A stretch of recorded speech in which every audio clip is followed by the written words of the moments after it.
Most Swiss watches are actually made in China, and the reason that replicas often look just as good as the original is that they are made in the same factory. Let me explain what the Swiss companies do to kind of squeeze you out of money. So when you think Swiss made, you're imagining this bespoke factory in Switzerland with mountains in the background, with artisans working really hard to make exquisite timepieces.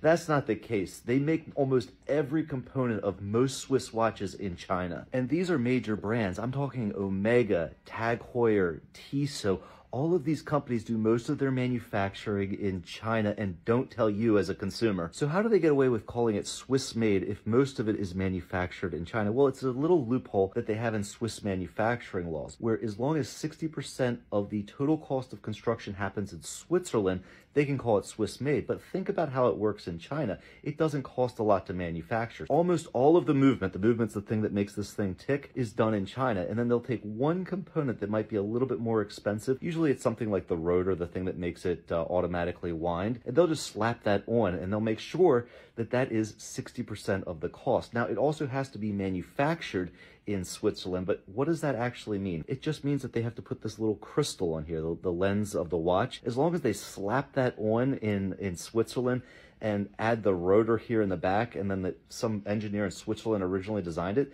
they can call it a Swiss watch. So again, if you're paying $6,000-7,000 for a watch, you should know that it's mostly made in China and it probably costs less than $200 to make.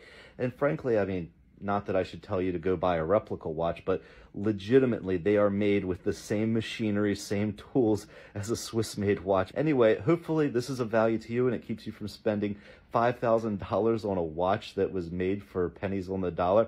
Anyway, I'll see you guys on the next video.